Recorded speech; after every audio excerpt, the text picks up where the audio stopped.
All right. Hey, everyone. I hope you are having a great night, great day, wherever you're at.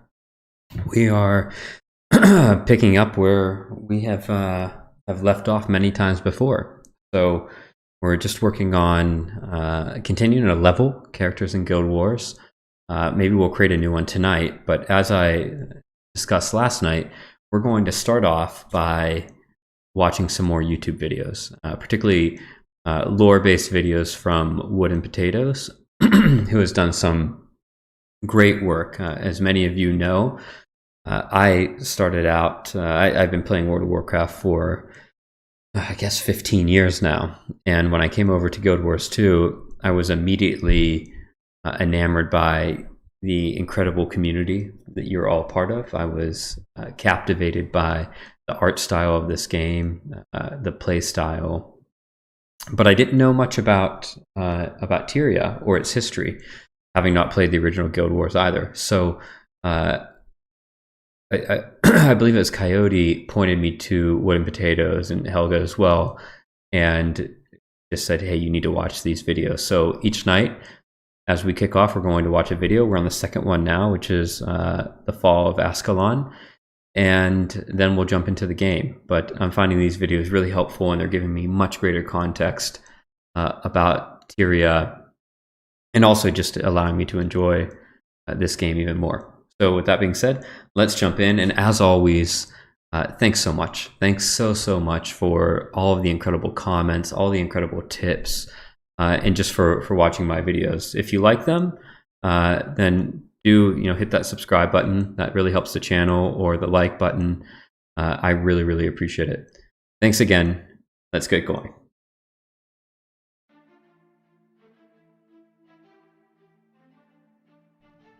Guild Wars 2 has a big world with a rich, full backstory that you probably won't know about if you've never played the original. The story begins with Guild Wars Prophecies, the first campaign of 4 to be released under the original title.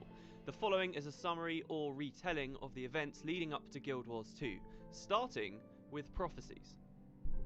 For many years before the game began, the humans that lived on Tyria had been warring with one another. There were 3 separate kingdoms on the continent, Ascalon, Kryta, and Or, each one often engaged in battle with the other 2.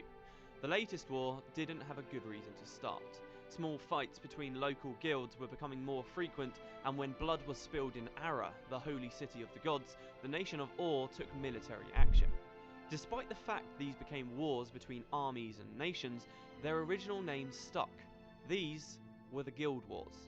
Though they're not what the games are about. In fact, after making a new character, the most you hear about the Guild Wars are events taking place many miles away that you never actually participate in. Instead, the plot takes a very different turn, opening when a disaster catches the nation of Ascalon unawares. You play as a faceless hero who would be a witness for all that would follow. Ascalon was one of the 3 human kingdoms, a land of rolling pastures, clear lakes, and green woods. Its king was a man named Adalbern, who rose from humble origins without royal blood. However, thanks to his prowess on the battlefield during the Guild Wars, he had been made king instead of the true successor, Duke Baradin. There were royalists who rebelled and fought to give Baradin the crown instead, but these and the distant Guild Wars aside, Ascalon in the year 1070 AE was a land of peace and of beauty. Adalbern grew older, and his son, Rurik, would one day become king. Rurik planned to marry Duke Baradin's daughter, Lady Althea, and planning for a royal wedding had begun. The future was bright. Yet the king and his son did not have a perfect relationship. Rurik was young and brash, while Adalbern stubborn and old. They often argued on military matters, and the prince even commanded his own personal vanguard of soldiers, completely separate. Just realized that this isn't coming across properly. There we go.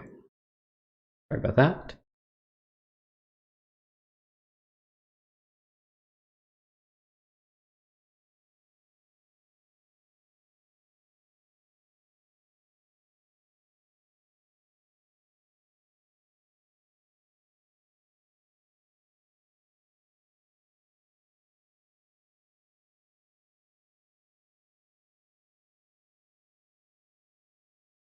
Like the player playing around with the theater mode sizes here, so you get the most real estate possible?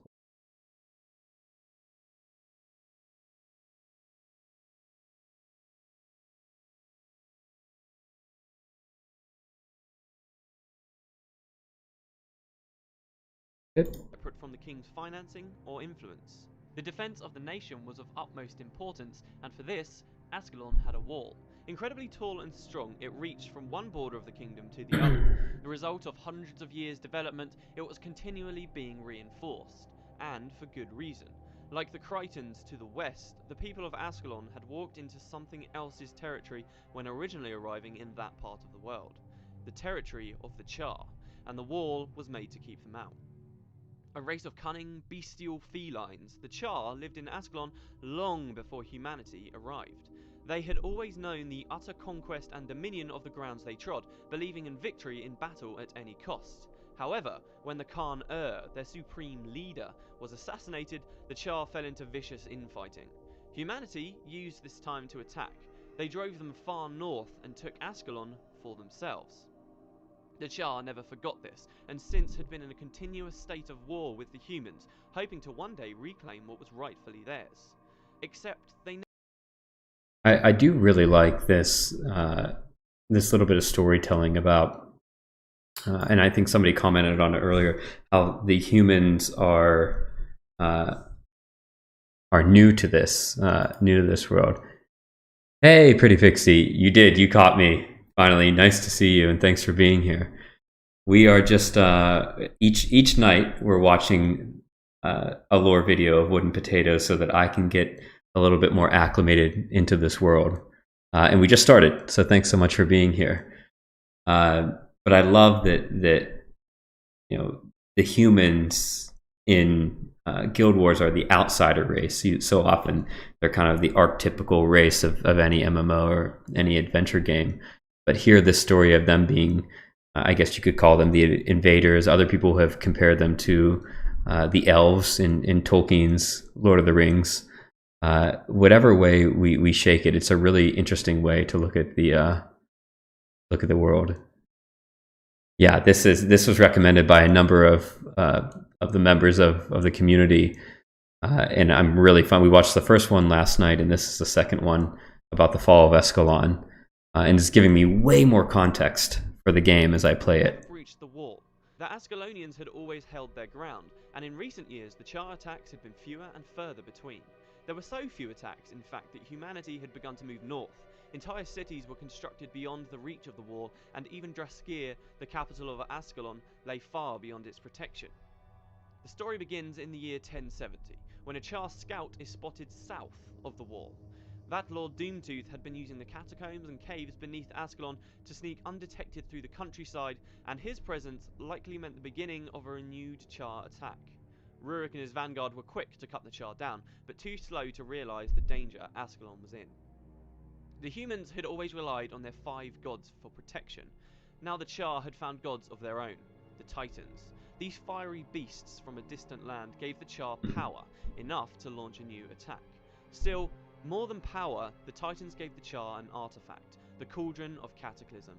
Imbued with ancient magics older than the Char or even the Titans themselves, and created by beings long since fallen to sleep and legend, the Cauldron would wreak devastation. Hey, Coyote. Good to see you again. The humans had grown complacent. Thanks for joining. When the Char used the Cauldron, the sky rained down gigantic flaming crystals that destroyed cities both north and south of the wall. Wow. Anything green, tree and grass alike, burned away. Streams and lakes became bubbling pits of tar, the ground dried and cracked, and all of Ascalon was transformed from an idyllic land of beauty and prosperity to a post-apocalyptic wasteland. This event is known as the Searing. King Adalbern was not ready for the following invasion.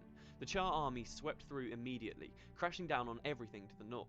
The people of the capital were slaughtered before a resistance could be mustered, and soon the Char were at the wall, stalled, yet not for long. They had their sights set on more than... By the way, does Wooden Potatoes do all of these illustrations? Because that's also really impressive. Very, very cool. Just Ascalon. The Char had developed a hatred for all humans, and Ascalon was not enough. Kryta and Or, the other two human kingdoms, knew they would be attacked next, and so, despite the racism and hatred still felt between the three human nations, the Guild Wars finally ended.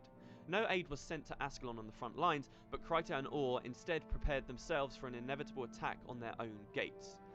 Within the year, the Char reached Or and, rather than see its holy lands defiled by their presence, the advisor to their king had the entire nation sunk to the bottom of the ocean in a massive explosion. Oh, This wow. was an event known as the Cataclysm, which saw the loss of all of Or and the death of thousands in a single day. But perhaps a more curious tale comes from Kryta. This kingdom was faced by far more Char than they could possibly handle, and their king had abandoned them and fled the throne. They were ready to be crushed. Except they weren't. Somehow the Char army was defeated and repelled with seemingly little effort, and Kryta became the only nation to escape the Char unharmed. Ascalon had no such luck. By the year 1072, 2 years after the Searing, the Great Northern Wall was broken in multiple places, weathered by various Char assaults. The breach was one of these holes, and it was through this that Duke Baradin and his men had travelled. They were at Pecan Square, a small fortified area beyond the wall in now Char-held lands. It was a dangerous place, but the men were there for good reason. Lady Althea, Baradin's daughter and Rurik's fiancée, had been kidnapped by the Char. They could not save her. The discovery that she'd been burned alive was one of many hardships to fall on Oh, Rurik wow. since the Searing, and Dark. slowly he lost faith in his father's ability to restore the kingdom. This became public knowledge, and soon there was a divide in the Ascalonian people. Those who believed in their aging king, and those who followed Rurik, hoping for victory under new command. Disagreements between the king and his son continued, particularly when an ambassador from Kryta arrived in Ascalon offering aid in their war against the Char. Kryta had escaped the Char invasion and had resources to offer. Zane was not a typical Krytan though. The man wore unfamiliar robes and believed in gods that the Ascalonians did not recognise. Adalbern, having spent his youth fighting these people in the Guild Wars, was fiercely untrusting. He banned Zane from entering the cities and refused all aid, vowing never to let his people live in the shadow of the Krytans. But Rurik did trust him. He saw Kryta as a valuable ally and believed accepting Zane's aid was the only way Ascalonians would see better times. Despite his father, Rurik met with the Krytan ambassador to discuss arrangements. These meetings with Zane had a significant impact on Rurik, but before anything came of them, he was drawn away by news of the wall. A Char leader named Bonfaz Burntfur had mustered a large assault force that hadn't been spotted quickly enough by scouts and was now through Ascalon's defences. They made it far south, close to Fort Rannick, before at last being countered and pushed back. Men tried to repair what damage had been done, but Bonfaz did not leave with nothing. He took human prisoners with him, north beyond the wall as he fled, a move that enraged Rurik. So the prince took just a handful of men and travelled deep into enemy lands to rescue his kinsman. A brash decision. This was the perfect time for the Char to kill Rurik, but they were unable to, and the humans made a lucky discovery. Rurik found himself at Draskir, the fallen capital north of the wall, and here, in an old academy for magic, he found something that could turn the tide of war. The mouthpiece of Stormcaller, a legendary horn said capable of saving Ascalon from defeat when blown. Unsure if it was their salvation or a small victory too late, Rurik made his way to Rin, the new capital, where the horn could be blown. Unfortunately, in the meantime, Bonfaz had been busy, and Adalbern neglectful. When Rurik arrived in Rin, just days since his last departure, he found it sieged and in ruins, captured by the Char. Oh, can't catch a break. And the Char fires and effigies were put out in a sudden rain that turned the tide of battle. Slowly, they were defeated, and at last, Bonfaz himself was slain in Rin. Adalbern arrived and claimed great victory, but Rurik did not see it that way. Many Char were dead, but Rin was destroyed. Stormcaller had been used, but the Char would return. They could not win the war alone.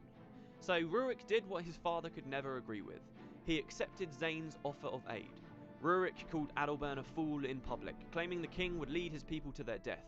Their relationship was already at breaking point, and this was the last straw. So for this, Adalbern exiled Rurik. Father and son would never meet again. Rurik took his vanguard and those loyal to him and made for Kryta, thinking there awaited safety and better times for his countrymen. He could never return once he left. The nation split, with some following Rurik and fleeing the land, the rest remaining with their aging king. Reaching Kryta meant crossing the Shiver Peaks, a long mountain range separating Ascalon from the rest of the continent. The mountains were difficult to pass, especially for such a large group of Ascalonian evacuees, yet there was some aid to be had. The Shiver Peaks were the home of the dwarves, an ancient race of short mountain dwellers that had been on Tyria far longer than mankind had. I'm really interested in the lore of the dwarves, so this is interesting. I wonder if he has any other about. Doesn't look like it directly, but very interested in this bit of the history. They had shelter and the means of passing the mountain safely, and while they did not interact often, the humans and dwarves were mostly at peace. They could help Rurik. But not all dwarves wanted to. The Stone Summit, a splinter faction of slave drivers, carried a deep xenophobic hatred of men and were currently in war with the Deldrimor dwarves. They harried Rurik's people and posed a serious threat to the success of the Ascalonian migration. So Rurik met with the dwarf king of Deldrimor, Jarlis, for assistance. But there was a problem. Dagnar Stonepate, leader of the Stone Summit, had captured a large fortification blocking the safest path through the mountains called the Frostgate. Dagnar would not open the way for mankind. If Rurik wanted to see the evacuees make it to Kryta rather than freeze on the Shiver Peaks, he needed to help Jarlis fight the Stone Summit. And this is what he did. Armed with the aid of Deldrimor, the Ascalonians caught the slavers off guard, breached their defences, and won the gate. But victory came at a price. Dagnar Stonepate refused to watch the defeat of his forces without taking something in return. So he came for Rurik. Rurik, who was, once again being brash and hard-headed, was stood alone, the last to pass through the gate. He was no match for Dagnar.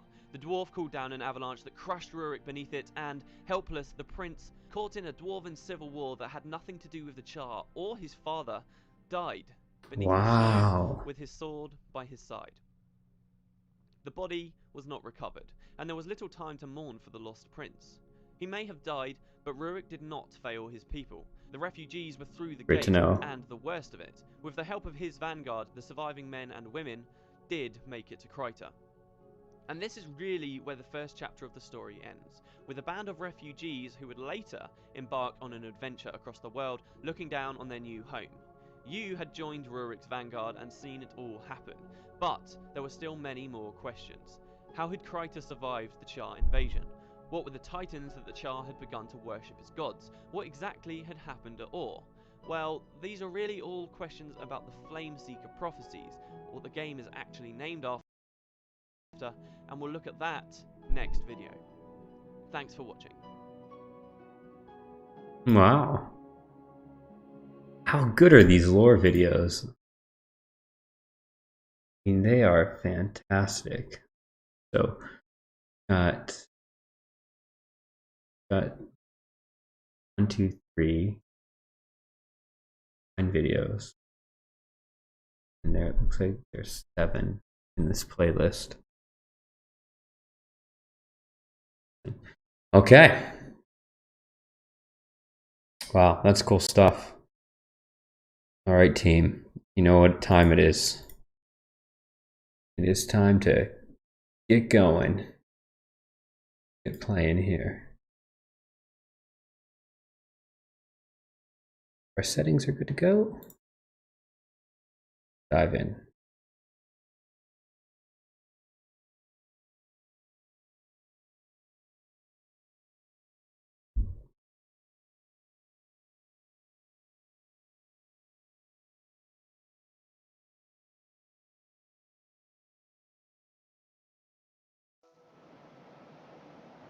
All right, so last night we played Mesmer. We got to 11. We got to explore some of Divinity's Reach. I think tonight we've got 2 choices, and I'll leave it up to chat which way we go. We can either we can play our thief, get our thief to level 10 as well, who's a Norn character, or we can create a new class. And I think if we create a new class, I'm looking at either an engineer or an elementalist. What do you all think?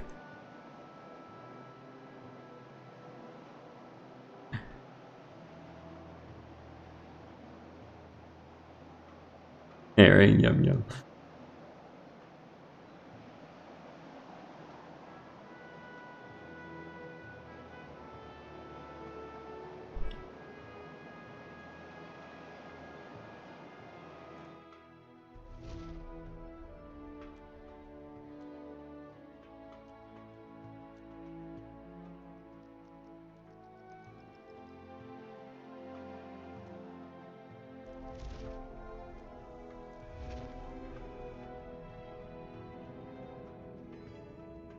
Ah, thanks, Coyote. I appreciate that.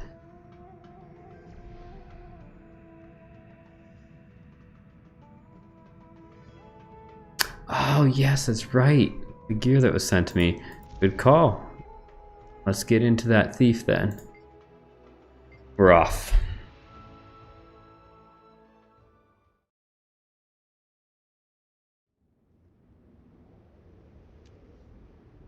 Right?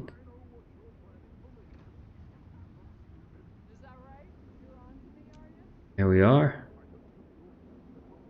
I have joined the guild. Thank you so much for the invite, Coyote. I really appreciate it. Mama, stop it. Right. What do we have to do here? Other worm eggs from the cave and bring to Altus. Play again. Yeah, we're tired of being Just I love how there's all of these little stories playing out around you that aren't quests, but they add that level of dimension to the world. And just look at this. I could just have this playing in the background while I'm doing work. It's so calming. We've got to go get some worm eggs.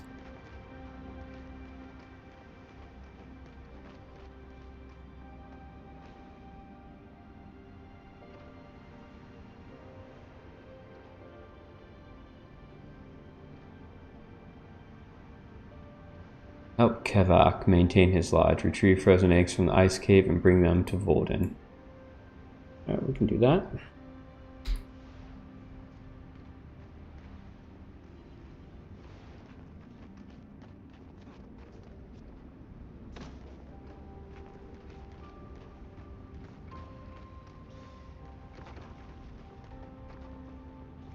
Oh my gosh, I know. Thanks for reminding me. I'm trying to break myself of the habit, and I constantly am doing that.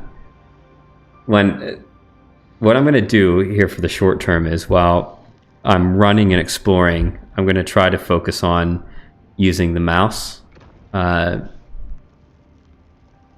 using action mode. And then while I'm fighting, I'm still going to have my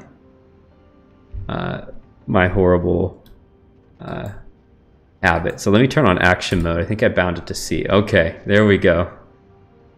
There we go, pretty pixie. Now we're moving.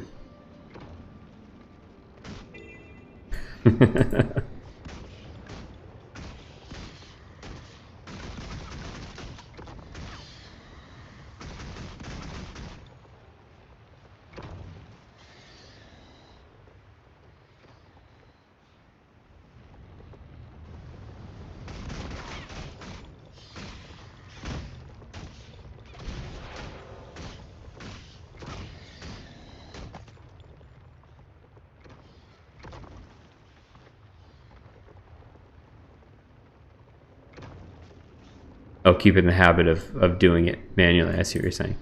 What are these guys? These little bears. I don't want to kill these bears. Okay, well, they're really destroying me. I do want to kill these bears. I take it back. I need to get the hell away from these bears.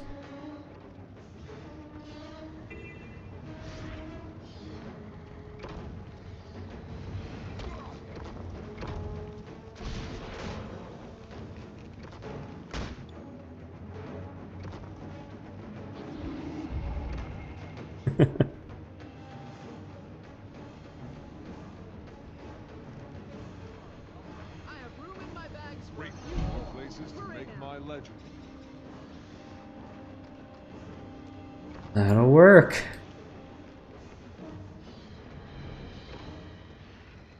Fire a black powder shot on your target. Daze your foe with a headshot. Okay.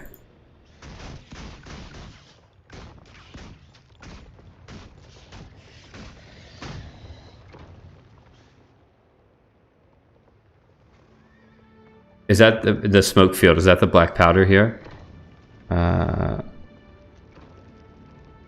a black powder shot, blinding your target and nearby foes.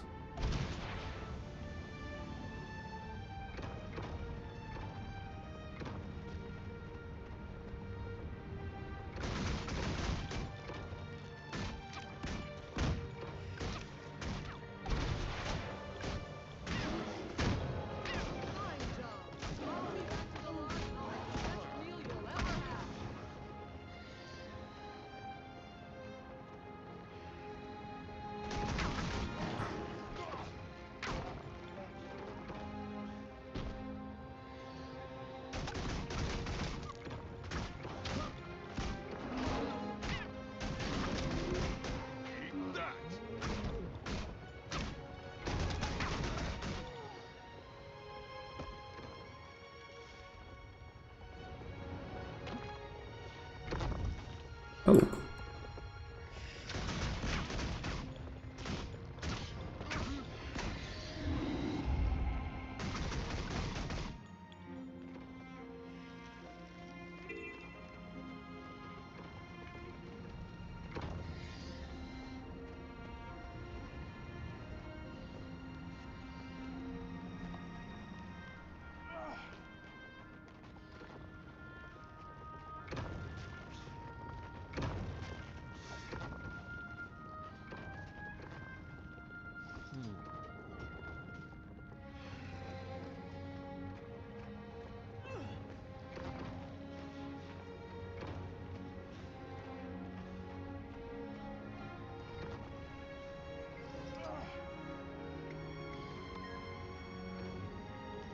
I like this little quest.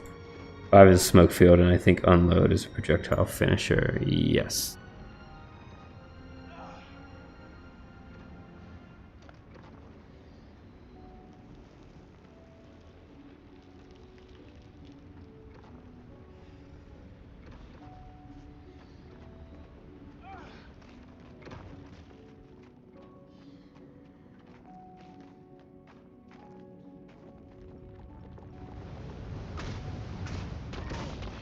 Oh. Oh man. I might be in a tricky spot here.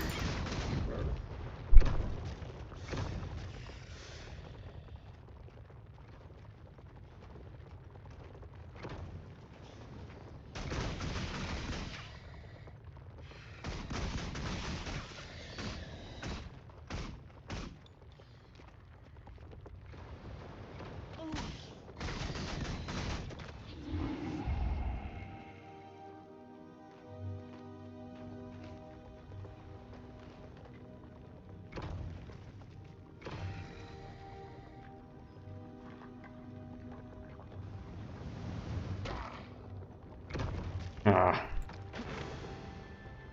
Respawning these things is bad.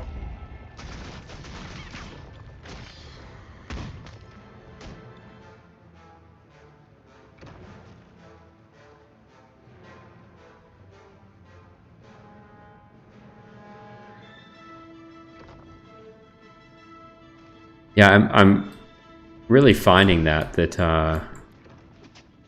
these combat systems are way more complex than they initially look, and they have many interdependencies on one another. So I'm definitely looking forward to uncovering that. And what I like about it too is that it creates this this kind of skill trajectory, right? Where by the time you reach endgame, you can have a massive difference in the skill of a player, whether by how basic they're playing their character and leveraging their different abilities. I think it's a really clever idea.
I think that's one of the most impressive aspects of this game is how different two individuals playing the same race, the same profession, can have a vastly different experience.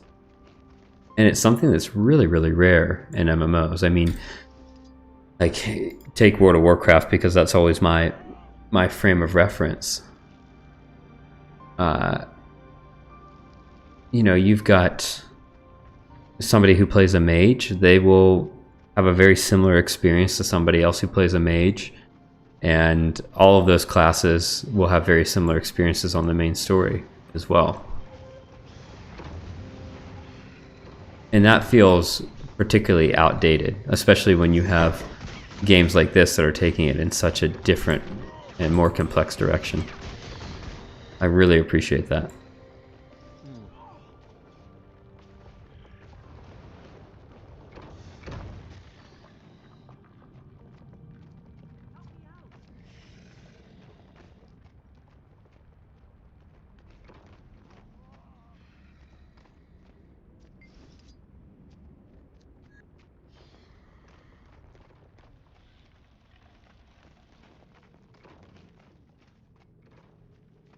Go.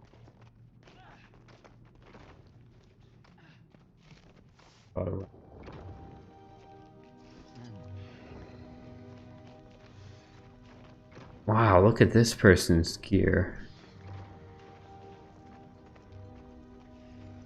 Is that an elementalist? Is that what that is?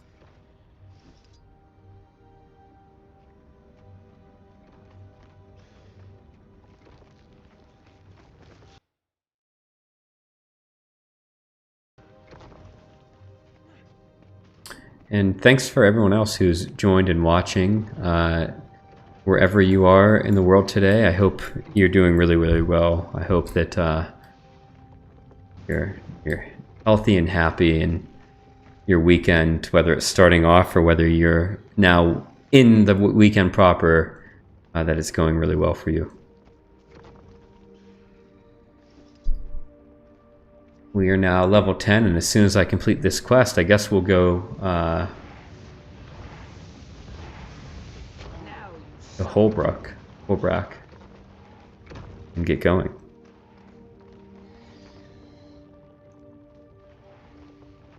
Roz, how's it going, brother? Good to see you.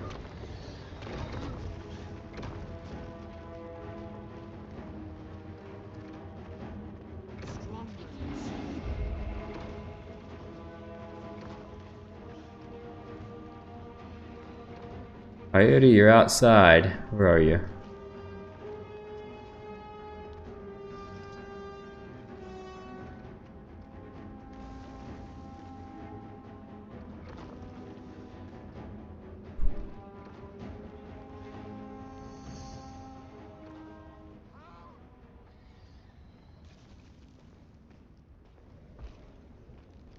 There you are. Wow. Now this is, look at this.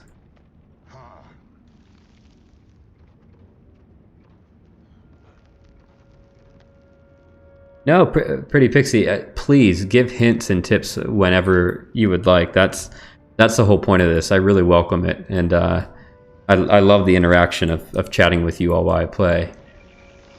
And wow, Coyote, talk about some incredible armor. Look at this. Look at this. And I haven't learned all the symbols yet, Coyote, so what profession are you? Here. Version bonus.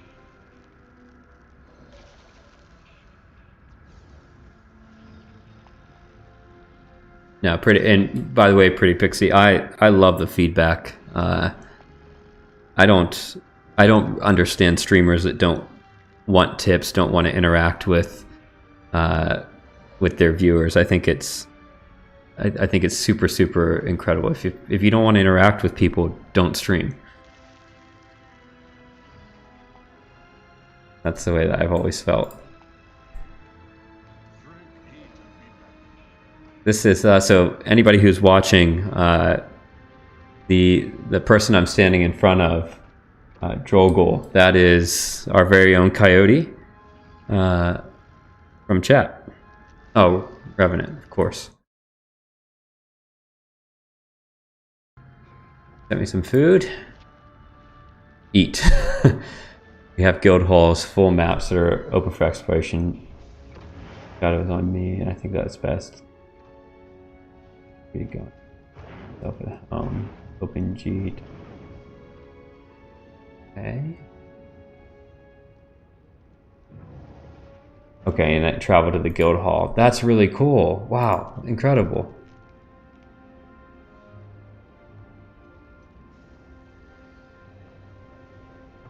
That's a fair point, Pretty Pixie. They like to find things out for themselves. That's true. I like the help. All right, so let's do this. I'm going to finish. I agree. Oftentimes, it's very hard to figure out a game completely on its own, and you miss some of the really great details and Easter eggs and features that the developers build in.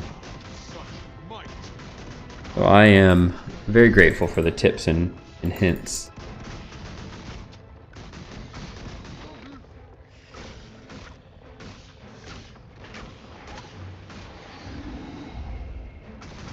I'll finish this quest, or this heart here, and I will we'll go to Holbrook, and we'll start the quest there. And maybe we'll go check out the guild hall if we have time.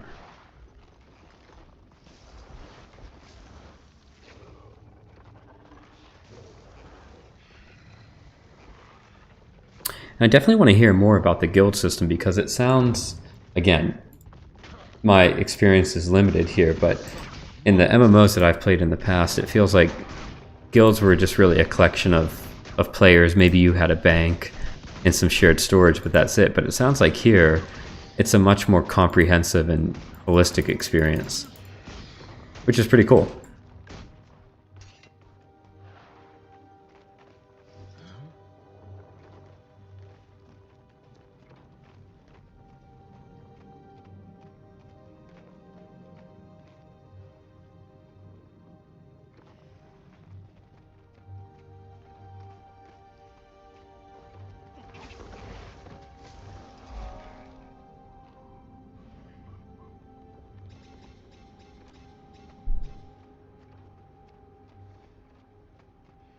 We've got that one done. Now let's the Holbrook.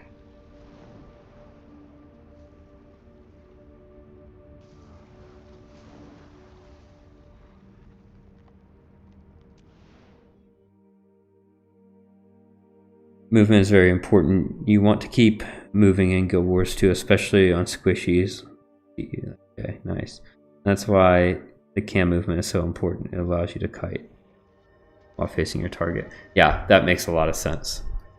It definitely is a skill to learn, but we're getting there. We're getting there. How cool is the Great Lodge, by the way?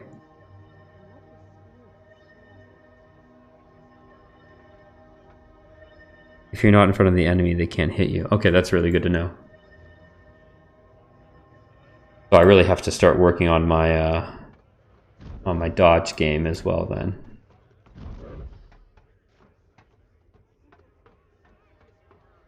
This area is, I could just look at this forever. I mean, look at the one thing that ArenaNet does especially well is creating these massive spaces that really translate from the game to the screen. Like as I stand here, I feel the size of this space, and that's really, really hard to do. In my experience in a video game, is to convey a sense of place and size. They do a really great job with it.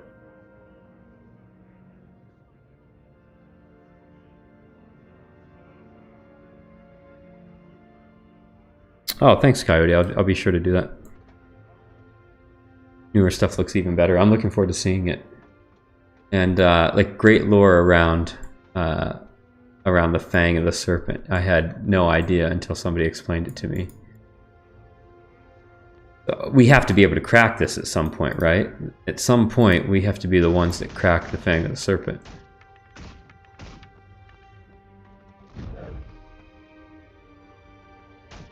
Alright. Smithing's like cooking. The more you love doing it, the better the results.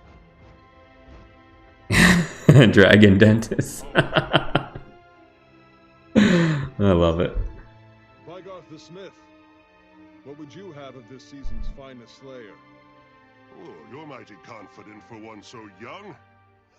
Reminds me of me after I won the great hunt. Oh, but that was a long time ago. I chose smithing over hunting, and I never regretted it. Now it's time to forge my masterpiece, a mighty weapon to break here we are. Tormag's tooth. Nothing has so much as scratched the tooth in over 100 years. What makes you think you could craft such a thing? Deldrimore steel. If I can get my hands on enough of it, I can make a weapon to shatter mountains. The secret of the alloy was lost with the dwarves, but I can smelt existing relics into the steel I need. Such artifacts have surfaced in a Jotun cave near Grollenfjord. Yeah, that's why I sent for you. If you can beat back the Jotun and collect the artifacts I need to forge the weapon, you might be worthy of bearing it. Interested? Interested? Ha! I'm determined. Ready your forge for dwarven metal, Smithy. I don't even want to know what ferocious thing a dragon is eating if it needs serrated teeth to tear it apart. By the way, I really like that. That probably was one of my favorite exchanges I've seen so far in this game. I love this idea of building a legendary weapon like that. I love the voice acting of what's his name, Vygarth was particularly good as well. That was really well done. All right. Sounds like these this Jotun race really got the short end of the stick, so to speak. All right, where are we going? Where are we going? What are we doing?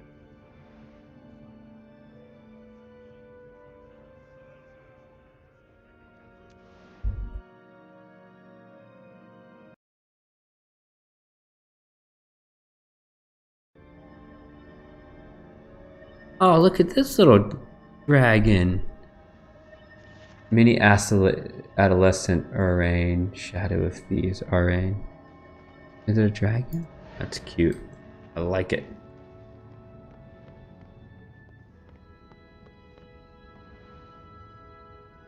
One direction. A weapon of legend. Also, I think these portals, I know I've said this a million times. Hey, Steve Samurai, nice to see you. It gets a lot easier on Friday when people don't have work to get to and other things. Maybe staying up a little bit later. Everybody can enjoy things a bit more. Oh, look at this. Some of this endgame armor is crazy looking. Look at that.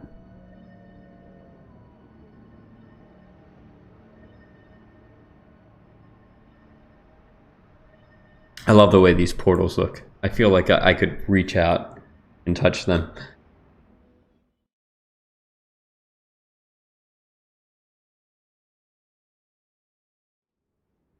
Ah, Germany. Wonderful. Thanks so much. Really appreciate you being here. Good morning. I've been to Germany on a number of occasions and have had business dealings with SAP in the past in Germany, in Waldorf. So beautiful country, amazing people, and really, really glad to have you here tonight.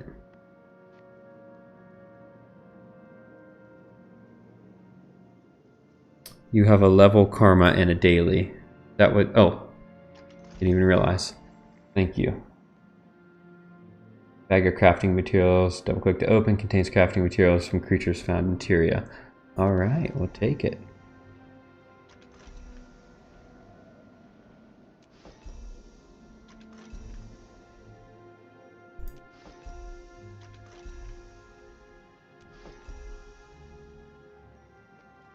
So I need to learn a little bit more about weapon swapping too. That seems like something pretty important that I should be doing.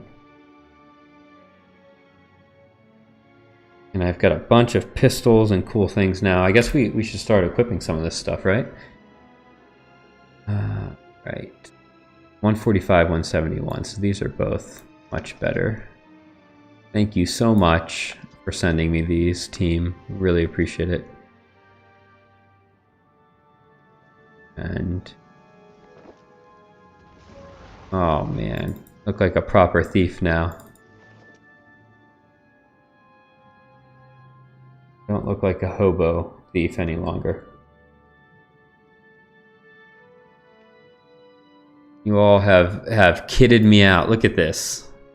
Very cool. Okay, alternate main hand weapon. I see what we're doing.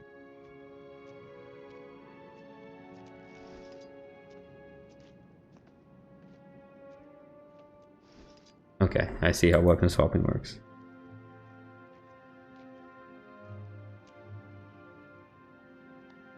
Guten Morgen indeed.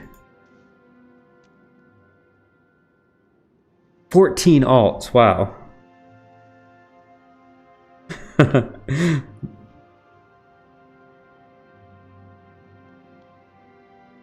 Okay, short bow. Let's do that. Do I have a short bow in there? Do indeed. There we go. Very nice. All right, looking like a proper thief. Where are we off to, team? Where are we off to? Ah, I see.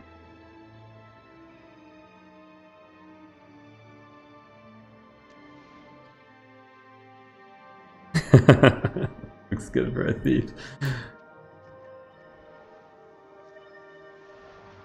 Off we go.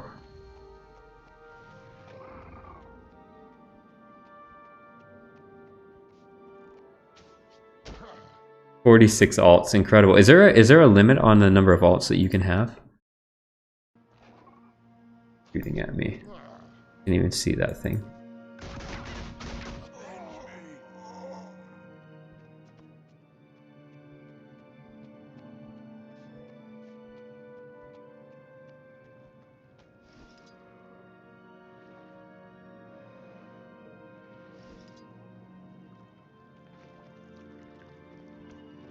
Would you like to continue your story? Weapon of Legend. Alright, let's check it out.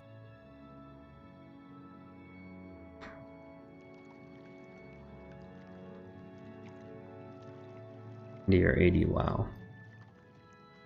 A lot of alts.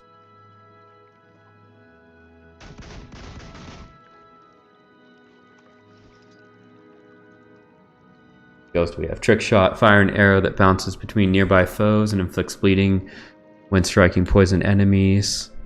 Fire a shot that bleeds and mobilizes your foe. Okay. Cluster bomb, fire a cluster bomb at the target area, detonate in midair for multiple explosions. Disabling shot, leap away from your foe while firing a crippling shot. Very nice. Fire an arrow that dazes enemies on impact and poisons the target area. And Infiltrator's arrow. Fire an arrow and shadow step to the target area, blinding nearby foes. Oh, cluster bomb sounds awesome, so we're going to try it. Run, insect. Leave before I tear your arms off and beat you to death with them.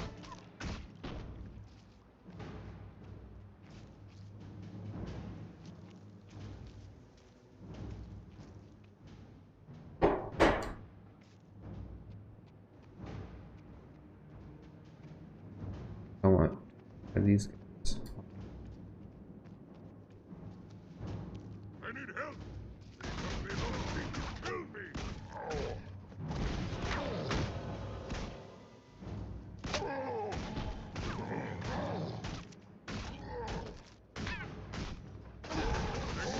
Might. I can take care of myself from here.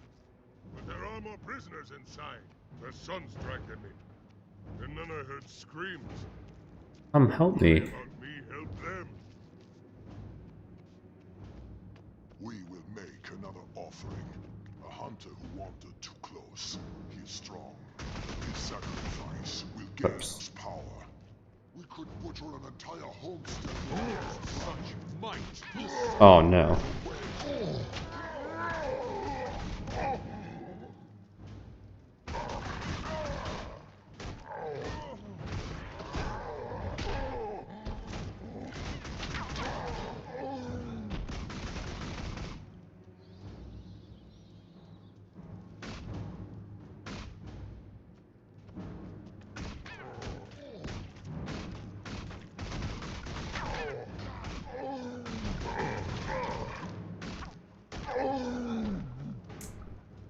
There's a walkway above you. You can target 5 on the underside and you end up on the walkway. Okay. If you want stealth, you can pistol 5 smoke field, then swap to short bow and fire 2 into. Oh. Okay, let's try that. Jawbag, hear us. Give us the strength. So we hit him with this, then we swap in. Did I hit the wrong one? I might hit the wrong one.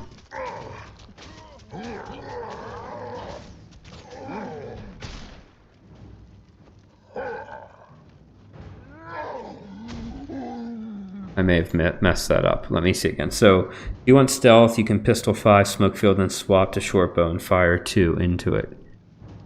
Fire cluster bomb.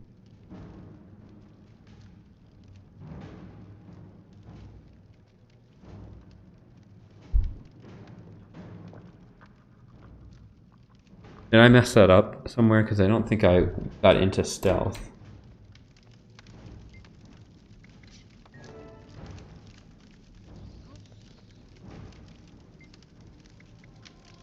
Groot Shrine appears to be dedicated to the Elder Dragon Jormag, a recently deceased Norn is displayed across the altar.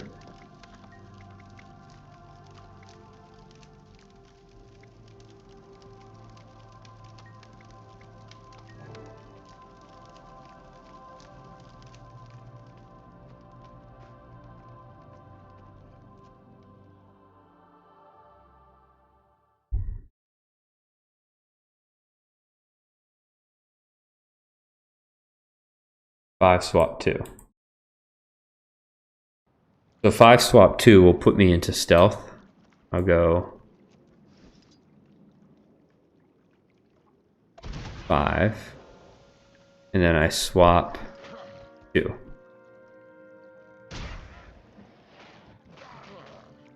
What am I doing wrong here?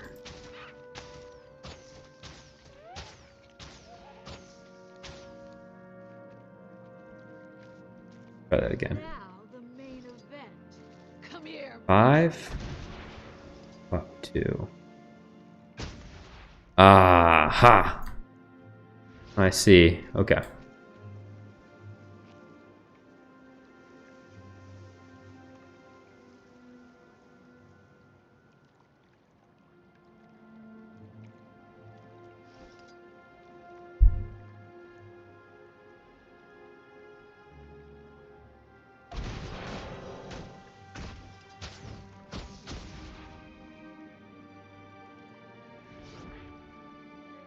Really interesting.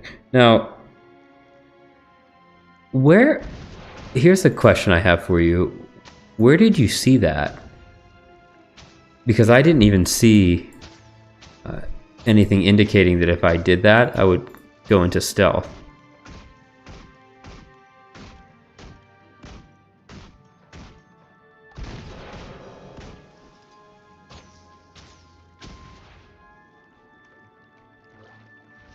That's really cool.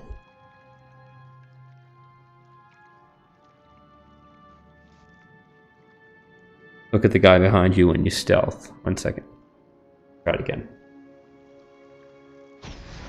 Oops.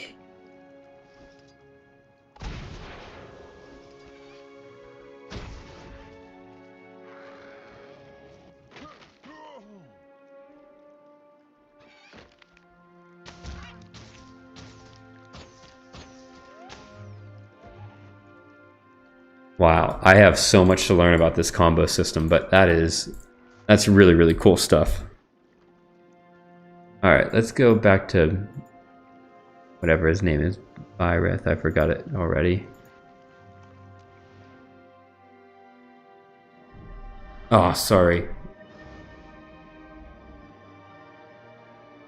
Let me go back real quick. Where was that guy?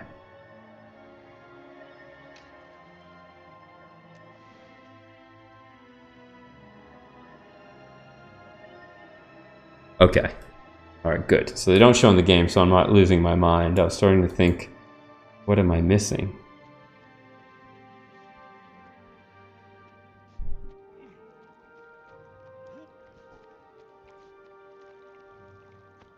Coyote, is this the guy you wanted me to get closer to? This Mesmer?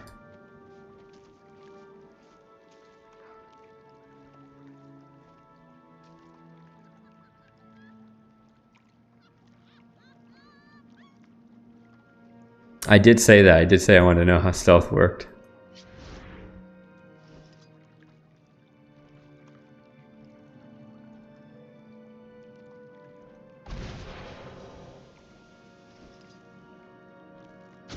Oops, I was too slow on that one.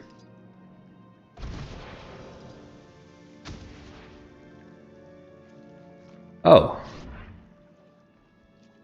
Why did he stealth as well?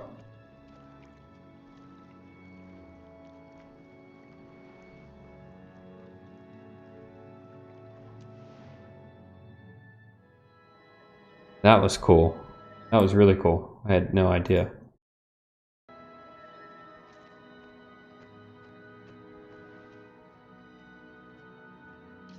Oh, there.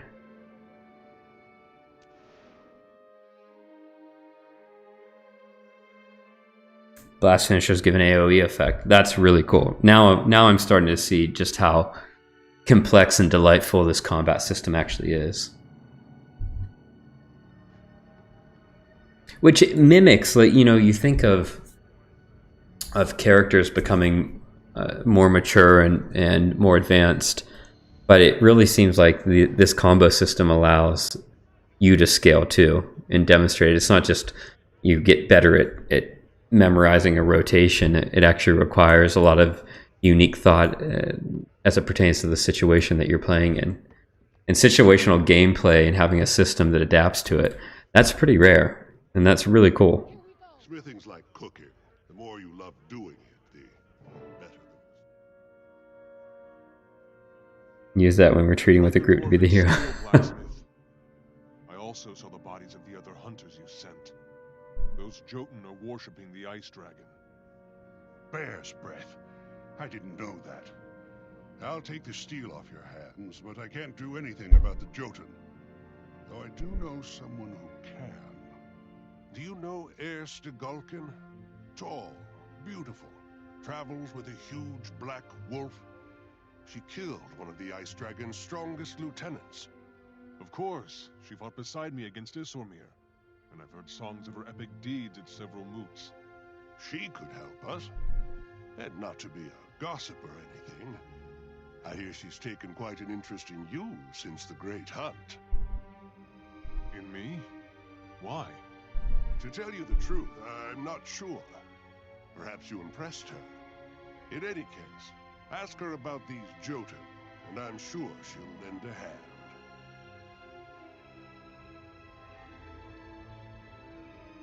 No, but I definitely see that how clicking skills is way slower.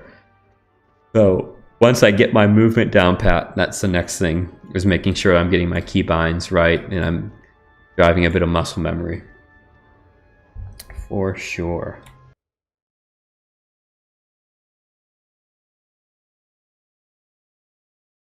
The ring of the anvil is music to my ears. Air that the Jotun are worshipping Jormag. Okay. Do that.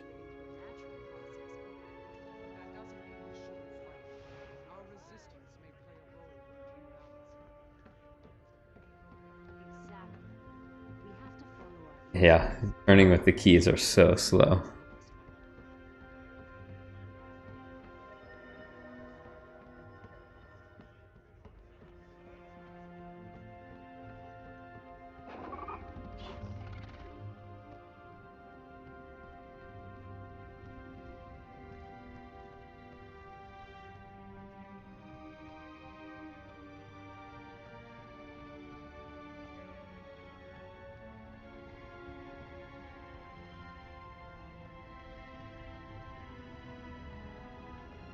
I mean, just look at this place. How cool is this?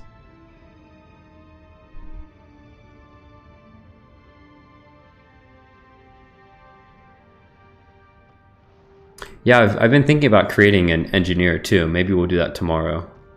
Whoa, who's this little tiny character down here? Mini Queen Jen. Oh, okay, I see. It's a mini pet. That's cool.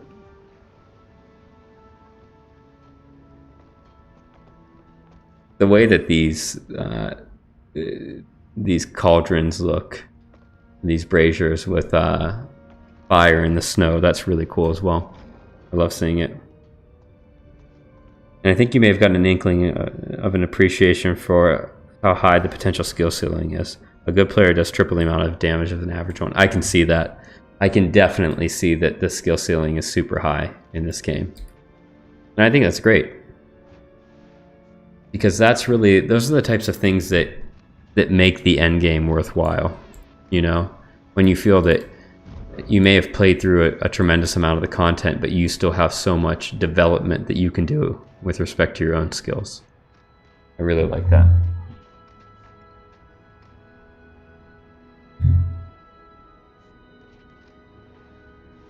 Heading. I don't know why I'm not just following my mini map here. Bad habits die hard.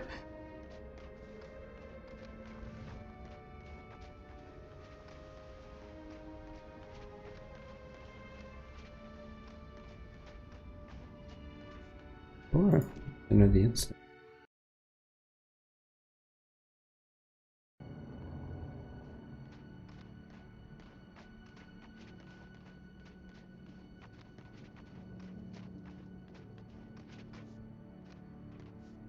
Raven's Beak, that's one bad statue.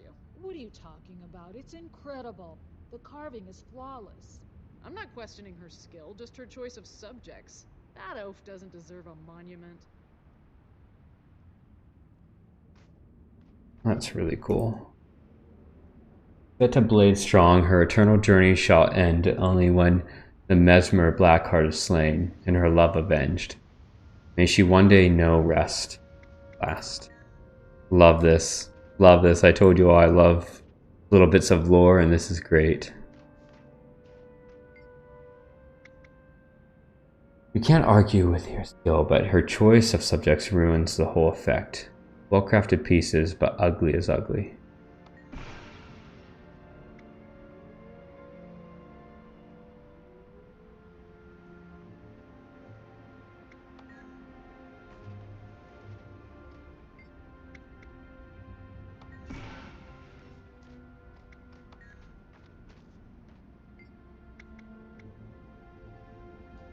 Art is tricky. You have to stop to think to appreciate it. The subject of a piece doesn't matter so long as it's a good representation. Does that make sense?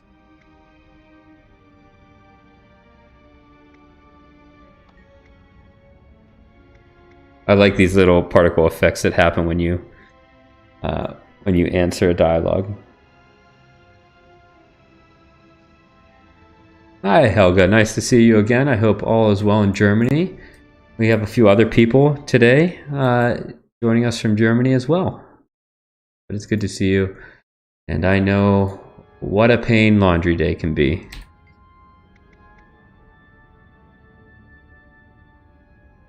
Rothender Halfmad, inventor of Bear's Brown Ale, in his own words, brews 1 through 94 were poisoned, but 95 by Bear. That's a winner. Statue of an older Ashura, looking mischievous, kind, and careworn. The area for inscription is conspicuously blank. Above the space is simply Snaff, nothing more.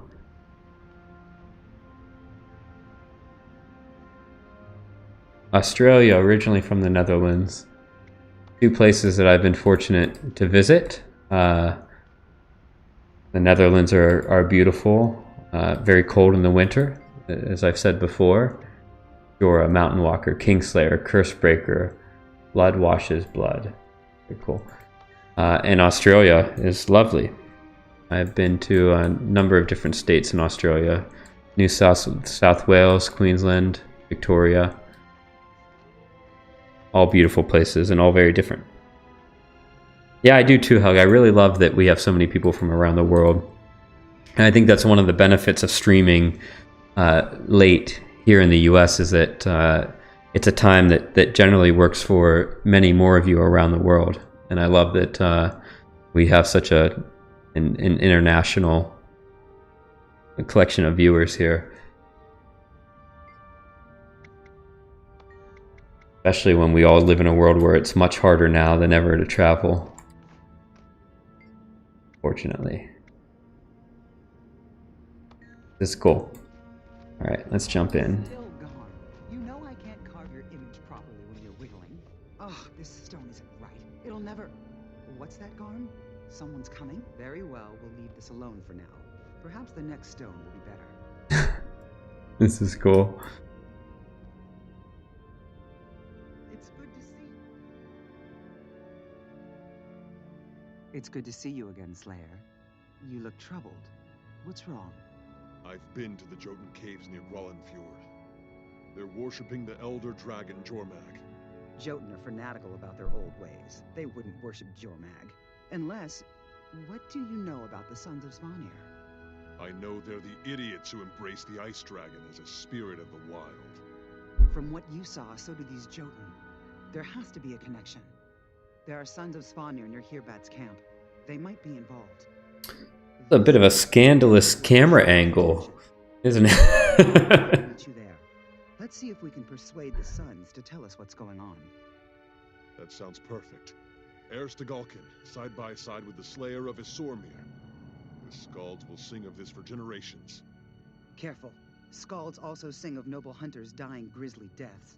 But with Wolf's help, we'll give them something better. See you there.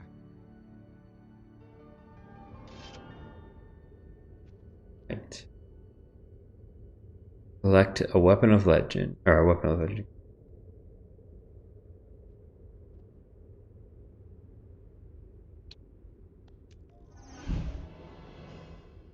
Information from the Sons of Svanir and meet Heir outside the Sons of Svanir camp. Very cool.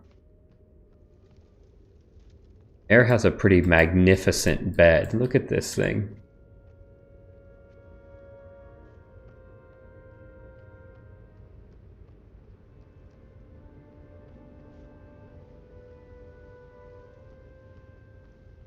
Very cool. I love it. What a beautiful game. Just look at this again. I know I always stop probably too often to take in some of these vistas, but the game is just too beautiful not to.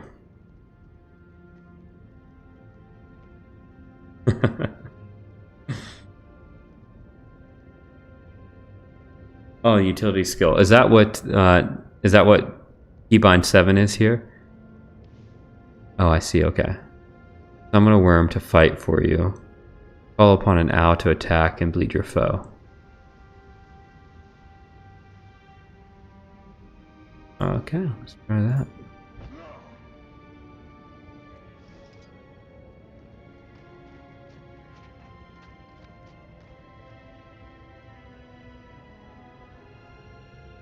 Oh, I'm glad to hear it. Yeah, what I love about this game and games like this is,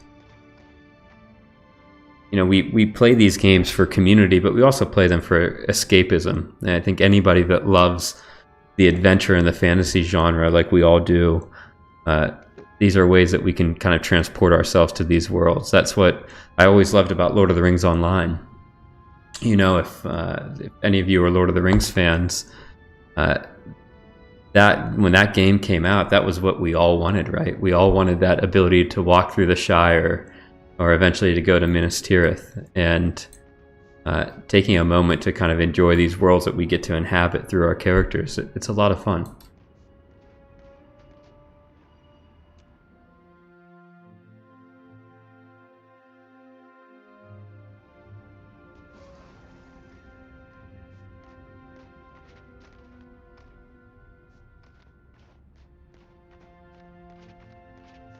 Wow, very cool.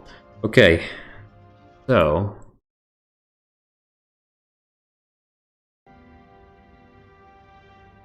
about an hour and 10 minutes in. Okay, team, I think I'm going to call it quits there. We're in a good spot. We still have some main story quests to do tomorrow night. So let's call it quits there. As always, I'll be back tomorrow night here in the US, most of your mornings. And yeah, Steez, I was thinking that the other day. You wrote, sometimes I wish I could erase GW2 from my memory and discover the world again from scratch. Isn't that so true? I've thought about that for many of you, and I thought about it for myself from World of Warcraft. Those feelings of experiencing a game for the first time, you know, and discovering it and having those awe-inspiring moments. That nostalgia is something that's really beautiful. But man, being able to go back and experience them anew, that would be really special. Oh, hit the viewpoint? Yes, let's hit that viewpoint. Good call.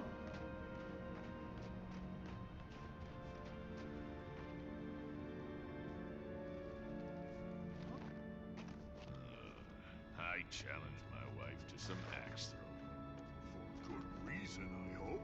We were arguing and it just came out. If I beat her, she'll hate me. If I lose, I'll never hit her. Sounds like disaster brewing. Bring it. It's my destiny. All right, these are the moments.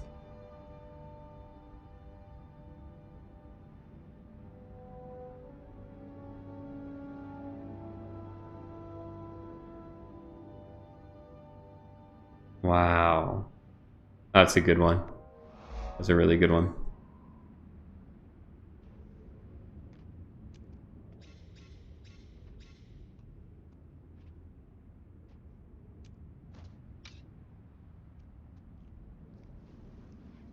Just reading through some messages here in chat.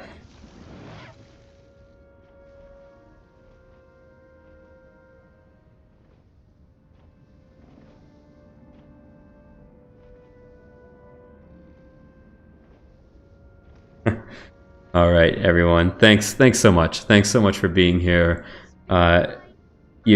Great stream tonight. Great conversation. I love having you all here. And please keep coming back. It means the world that you all take some time out of your days to spend it with me. And we're just going to keep playing and keep having fun. Thanks so much. Be well. Have great days wherever in the world you are. Stay healthy, stay happy, and we'll see you tomorrow. Thanks again, team.